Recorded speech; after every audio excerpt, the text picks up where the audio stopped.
تتصاعد الأحداث في الحرب الروسية الأوكرانية يوما بعد يوم، وأصبح من الصعب التكهن بما سيحدث في خلال الأيام المقبلة، خصوصا في ظل قرار روسيا تنفيذ عمليات انسحاب لقواتها من خيرسون التي تعد أكبر مكاسبها في الغزو، ما يعني بحسب خبراء عسكريين انتكاسة كبيرة لجهود موسكو الحربية.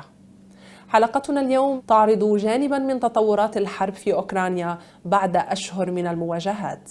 ما الذي يحدث في الميدان؟ وما هي أوجه الصراع في هذه الحرب؟ وما هي السيناريوهات التي سترسم مستقبل الحرب في ظل ما يشهده العالم من تداعيات بسبب ما يحدث في أوكرانيا؟ كل هذه الأسئلة نناقشها مع ضيفي الناطق الرسمي باسم وزير الدفاع الأوكراني يوري ساك. مرحبا بك.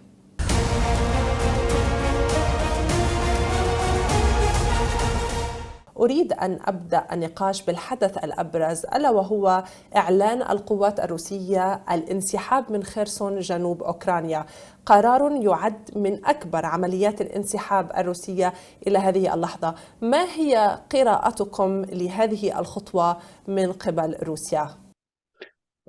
Well, of course, we are happy whenever we liberate every meter of our land.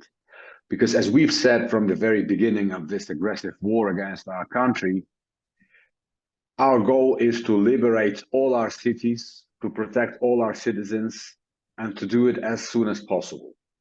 So this news of the Russian retreat, or at least the announcement of this Russian retreat from Kherson, is a very welcome news in Ukraine. But what we have to remember is that this is not just the Russians decided, because they wanted to leave.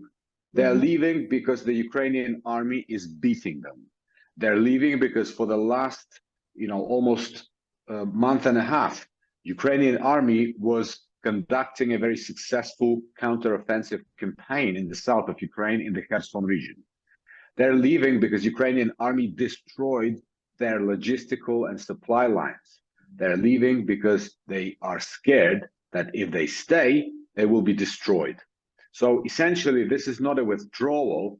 This is a retreat in the same way they've retreated earlier from Kyiv, from Chernihiv, from Kharkiv, and now they are fleeing from Kherson. So we welcome this news, but of course we treat it with caution, because whenever Russians say that they are planning something, you always have to understand that these are people who are capable of provocations. These are people who lie on a daily basis to their own people as well as to the international community. So we conduct our counteroffensive and we continue the liberation of Kherson region. We have liberated almost 1,400 square kilometers in Kherson in the recent couple of weeks. We have liberated 41 villages and towns there, right? But Russians, they have been looting the places that they were temporarily occupying. They've deported over 80,000 Ukrainian people from Kherson. They have committed all sorts of war crimes in those territories where they were temporarily occupying. So, of course, we are happy, but we are cautious, and we continue with very careful and very well-planned counteroffensive. ولكن هل ترون على الأرض أي أدلة أو ما يثبت فعلا أن هناك انسحاب للقوات الروسية؟ Look, we know that there are around 40,000 Russian troops in Kherson region, and there are thousands of them actually in Kherson, which is on the right side of the Dnieper River. Now, so far, we've just heard their announcement, their statements, and we have seen some small movement of troops, but we have no evidence yet of the large movement of troops. And of course, this is why we treat it with caution, because they've said they will leave. Allegedly, they have begun leaving, but they're still in Kherson city. And, we understand that they're capable of traps. They have no regard for their own soldiers, for the lives of their own soldiers. So they would be happy to use them as cannon fodder, just to leave them for destruction by the Ukrainian army. So we're treating it with caution. بناء على المعلومات الاستخباراتية التي لديكم، هل تتوقعون مثلا أن يتم تحرير خرسون وانسحاب القوات الروسية منه قبل نهاية شهر نوفمبر؟ يعني هل يمكن أن تعطينا التاريخ بالنسبة لما تتوقع أن يحدث الانسحاب؟ Well, we don't have any specific timetables because you understand this is a very dynamic battle environment. You cannot read the mind of your enemy. So, essentially it could end anytime. But for example, our Minister of Defense, Mr. Alexei Reznikov, when he was speaking to Reuters yesterday, he said that, considering the number of troops that have been accumulated by the Russians in Kherson, just physically, it will take them at least 1 week to withdraw. Okay, so that's the sort of minimum time frame that we're looking at. We will continue, because there are other parts of Kherson region which have to be liberated, and we are successful in doing that. But yeah, that's the sort of time frame from 1 week to we don't know how much. مدينة خرسون هي بالطبع قريبة من جزيرة القرم. هل تعتبرون هذه فرصة للقوات الأوكرانية للزحف باتجاه القرم والدخول إليها؟ We have to start answering that question from a statement which has been said so many times. Crimea is part of Ukrainian territory. Crimea has been illegally annexed by Russia in 2014, and Crimea will be returned to Ukraine. Okay, so Russians sooner or later will have to leave Crimea because this is how it's going to be. Now, the formality, the way in which the liberation of Crimean Peninsula will take place, this is something which is still too early to decide. And, we would like to keep some of our plans to ourselves so that not to give away too much information to the enemy. But I will refer back again to our Minister of Defense, Alexei Reznikov, who yesterday said that, well, the return of Crimea perhaps is something that can be then achieved without necessarily a military campaign, because a lot will depend on how things develop on other parts of the front line. So we could be in a situation where Russian evil empire will disintegrate to such an extent that Crimea will be returned without a shot, the same way it was taken away from Ukraine. نتوقف مع فاصل ومن ثم نواصل النقاش.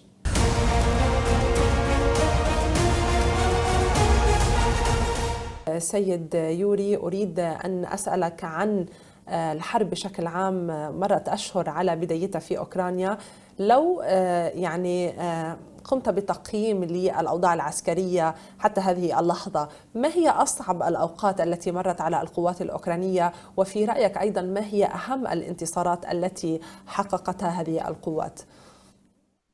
Every time we get the news of another civilian building destroyed and people killed, this is always the most difficult part, because we understand that Russia is a terrorist state who, unable to achieve any military success on the battlefield, they're taking out their rage on the civilian population.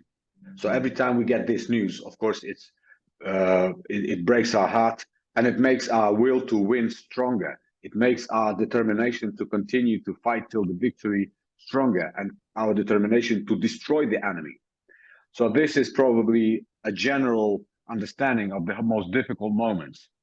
Now, as for the successes, of course, at the beginning of this war, we treated every day of our resistance as a huge success. Every single day from the beginning of this large-scale invasion, when we were able to resist, was a victory for us. Now we have been fighting heroically for 9 months. The whole world saw it.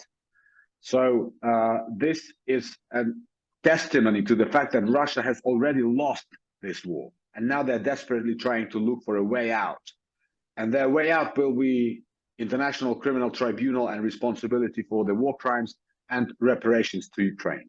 But of course, on a more practical level, the counteroffensive in Kharkiv would be probably my personal favorite when it comes to the highlights, the most successful operations of this war, because the Kharkiv counteroffensive, which took place in September, this will be studied in the history and in all military academies around the world as one of the most examples of one of the most successful counteroffensives in the last 100 years.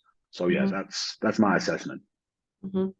القوات الأوكرانية تتلقى الدعم العسكري والمادي من الحلفاء الأوروبيين ومن الجانب الأمريكي أيضا. ما الأسلحة التي لا تزال تحتاجها أوكرانيا لتتمكن من حسم هذه المعركة؟ First of all, we need the continuous resupply of ammunition for our artillery, because we are fighting a very intensive warfare. The army is using the ammunition, quite intensively. So this is the first priority. But of course, we need tanks. We need more air defense systems, and we have been receiving during the past couple of weeks. Even yesterday, we have received news that the US will provide us yet another air defense system, which is called Avenger. We are going to receive more Hawk air defense systems from Spain, and all other international partners are as well helping us to build our air defense capabilities, because like you see, like I've told you about the missile strike, the missile strikes continue and peaceful people continue to suffer. So air defense is number two. And of course, we need combat aircraft, jet fights of the fourth generation, because they will make our counteroffensive more efficient.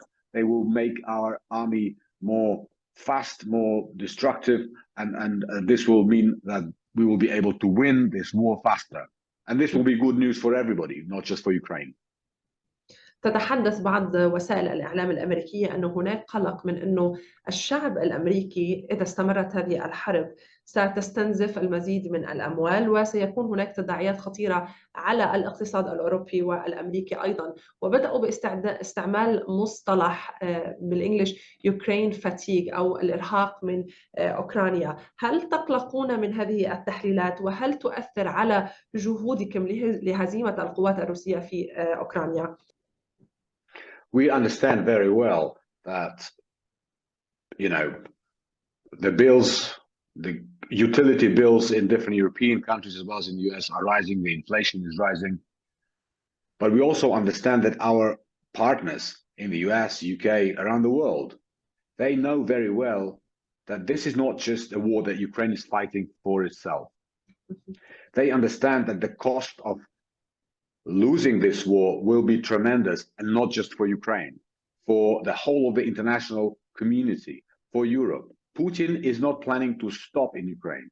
If Ukraine allows Putin to go further, and he said it very clearly, the neighboring countries of Ukraine, like Poland, Baltic states, Hungary, Slovakia, they are all targets of this regime, because this deranged leader of Kremlin is planning to reinstate the Soviet Union, reinstate the sphere of influence of the Soviet Union.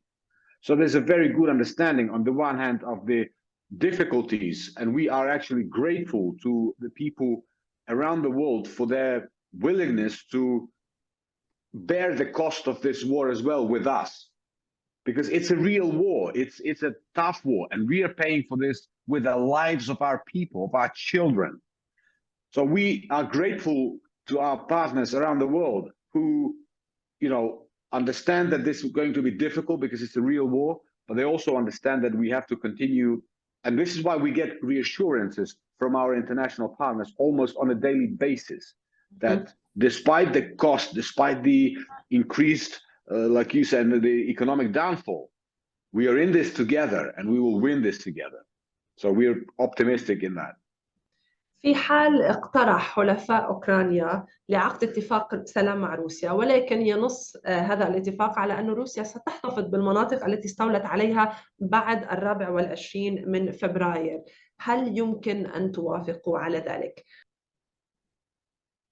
Our allies will not even ask us that, because they know very well from our very direct and open communication, we are not prepared to make any concessions. We will reinstate our territory within the internationally recognized borders, and that's when we can start talking about negotiations. Everybody understands this, and there are some rumors, of course, that some Western partners may be trying to hint to Ukraine that, hey, maybe let's stop this war. Let's maybe give up some of our land. No, it's not going to happen. They know it very well. We will fight till we win. And we are showing every day that we can win. And this is the most important thing to understand. You know, why should we stop if we are winning? We will go all the way. فاصل جديد ومن ثم نواصل هذا النقاش.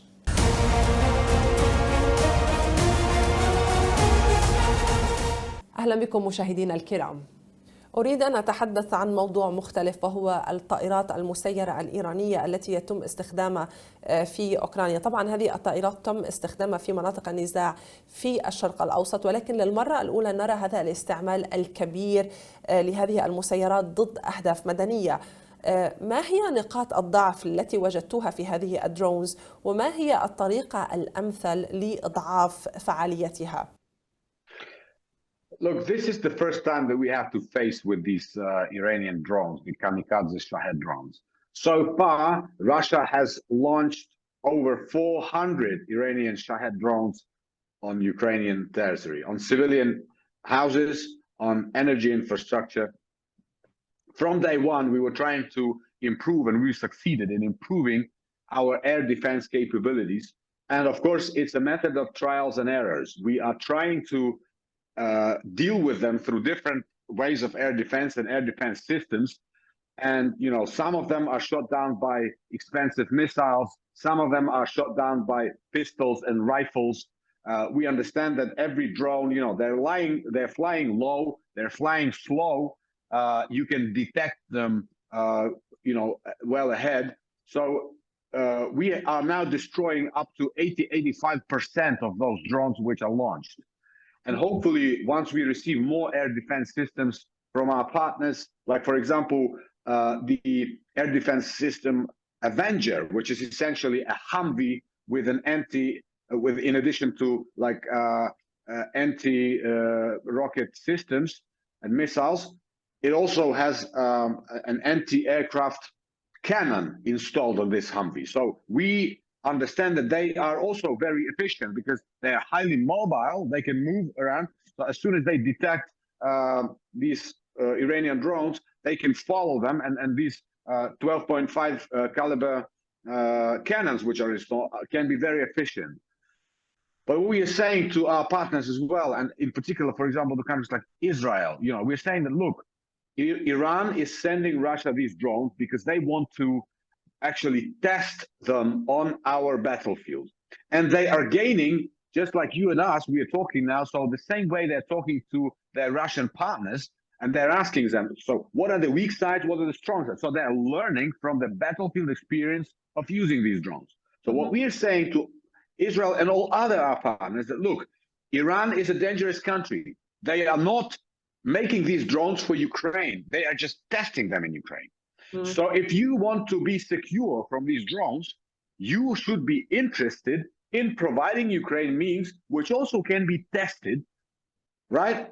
Like in a lab. It can be tested in Ukraine so you can gain experience of how best to deal with them. Because we don't, like, I'm sure that our European partners wouldn't want these drones to end up on European stadiums during football matches or rock star concerts, for example. Okay? So from this perspective, anti-air defense systems in terms of like missiles, missile launchers, handheld manpads, stingers, you know, all of these are used to tackle the drones. But also jamming equipment, anti-drone rifles, electronic warfare equipment. These are all means that are efficient and should be improved, and we need to do it together. وما كانت ردة فعل إسرائيل عندما أخبرتوها عن أو عندما طلبتم منها مساعدة بالتعامل مع المسيرات الإيرانية؟ Well, the relationship with Israel is still developing. Our Minister of Defense spoke with the Minister of Defense of Israel, Benny Gantz, I think a week and a half ago. So it's in the process. It's we understand that Israel's approach, because initially Israel was very neutral. They didn't want to participate anyway. So far, they have not committed themselves to providing any specific air defense capabilities. But we have a dialogue, and we hope that this dialogue will result in a more active involvement of Israel in some way in helping Ukraine deal with this threat of Iranian drones. إيران تقر بإرسال هذه المسيرات إلى روسيا، ولكن تقول أنه تم إرسالها قبل حرب أوكرانيا. هل تصدقون هذه الرواية الإيرانية؟ We don't believe the Iranian version. It doesn't make any sense. They are lying. They're trying to find a way out of this embarrassment, of this international consequences for them. Iran is an evil empire as well. Iran has sentenced now to death 14,000 people. I mean, two evil empires have joined forces to fight democracy and normal human values. This is what we have to deal with. So yeah, no, we don't trust Iran, and we're very explicit in saying this. ولكن هل لديكم معلومات على أنه إيران زودت روسيا بمسيرات بعد تاريخ 24 من فبراير؟ According to our intelligence, we have evidence. Of course, we're not going to share it because we don't want to disclose our intelligence methods. But we have evidence that drones have been delivered to Russia after February 24th. And we have intelligence which indicates that Russia has already ordered another batch of around 2,000 Iranian drones. So we don't trust Iran, we trust international law, and we trust in our armed forces.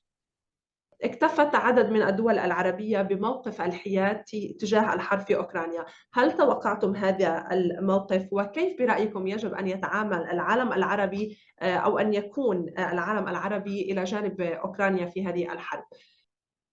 Well, we believe that not just Arab world, but any country in the world should be on the side of Ukraine because we are on the right side. We are on the side of good and we are fighting evil. So that's very obvious. You look at the news that you get on your TV as well every day. You look at the images of this war. You look at the war crimes and mass graves, at bombardments of civilian peaceful cities, and you will see that it's not difficult to, little children can choose the side very quickly because they understand this is good, this is evil. Like, what's there to think about? Now, but I understand there are certain internal political issues in different regions, in different countries, including in the Middle East, in Arab countries. And, we are a sovereign country. We respect other sovereign countries. So we encourage everybody to support Ukraine. But of course, we are not blaming anyone, or we are not saying that somebody is bad because they're not supporting us. But at the same time, what needs to be understood is that there are different ways to support Ukraine. And for example, on a diplomatic level, even voting at the UN, either General Assembly or the other UN institutions, voting for resolutions and giving your vote as a country in favor of Ukraine. This is also help, so support of Ukraine can manifest itself in so many different ways. And we as a nation, we are grateful for every kind of support. Financial, political, diplomatic, military. We need all of that support because we are indeed fighting a very aggressive, very big enemy with a lot of ammunition, with no regard for human life. And we need all the support that we can. So, and of course, deep inside, we hope that Arab world will side with Ukraine and will be more active. Isolating Russia, stopping trade with Russia. There are other ways in which the Arab countries can be more active, right? It doesn't mean they have to be present on the battlefield.